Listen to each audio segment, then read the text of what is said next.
Today was the most amazing summit I think we've had.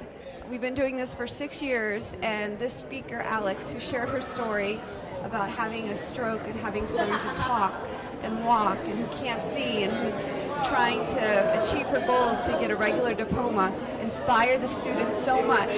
I've never seen the students at this summit walk up to one of our guest speakers so emotional, crying because they were so inspired by her story. What we're doing here today is this wonderful event for teens that are transitioning to adulthood.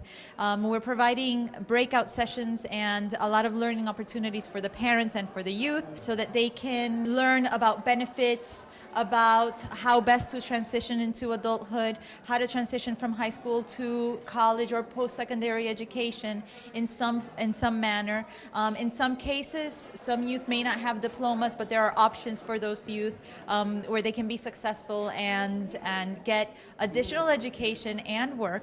And in other cases, they've completed college and they just need additional support once they move on to post-secondary education opportunities. We're selling candles today.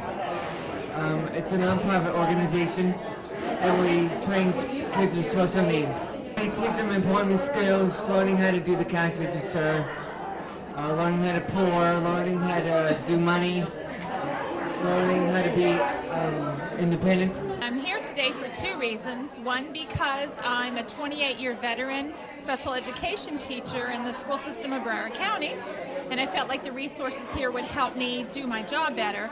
I also have a 15-year-old son that has autism, and I felt like at this point we needed to start looking into transition opportunities to be prepared for our future. One of the ways that we lead the community is by leading the Special Needs Advisory Coalition, affectionately known as the SNAC. The SNAC recognized early on that transitions were a big challenge. Transitions from preschool into the regular school system, from one school into the other, and then of course that big transition from school into life.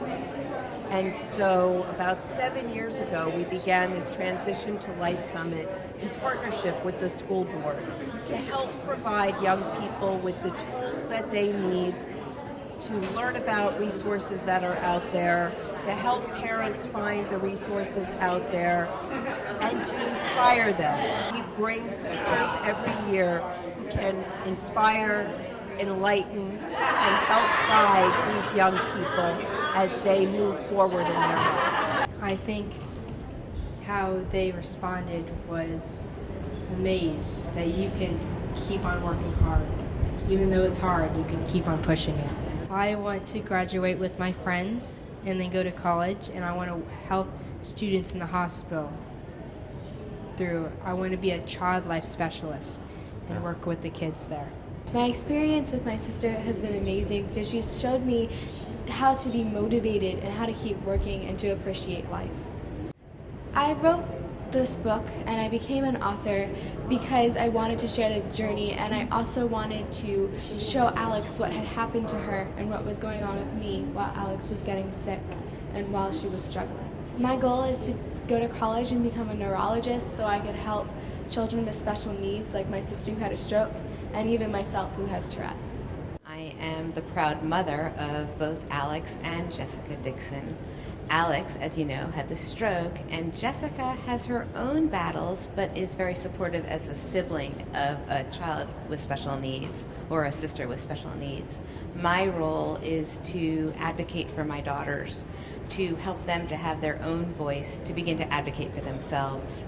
My goals are for both of my children to be productive citizens, to give back, and to continue to achieve to the best of their ability. For me today, I'm interested in the JAFCO, which is a program that helps parents who don't know about the different resources that are out there to help them transition. Also, there's the Social Security information about how she can keep Social Security and work, because that's a big problem. Parents don't realize that you can work and also keep your benefits, because when she reaches 18, she'll have her own benefits and she won't go on my income anymore. So it will affect how much she gets and how she can live independently. Based on how much she can work. And I found out about this event through the Everglades High School, my daughter's teacher, And it was applicable to her because she's now in the transition program where she's going to go into the PASS program next year, which will be all CBI, community-based instruction, where she'll go out into the community every day and teach her how to look for areas that she has strengths in so she can find employment after she leaves.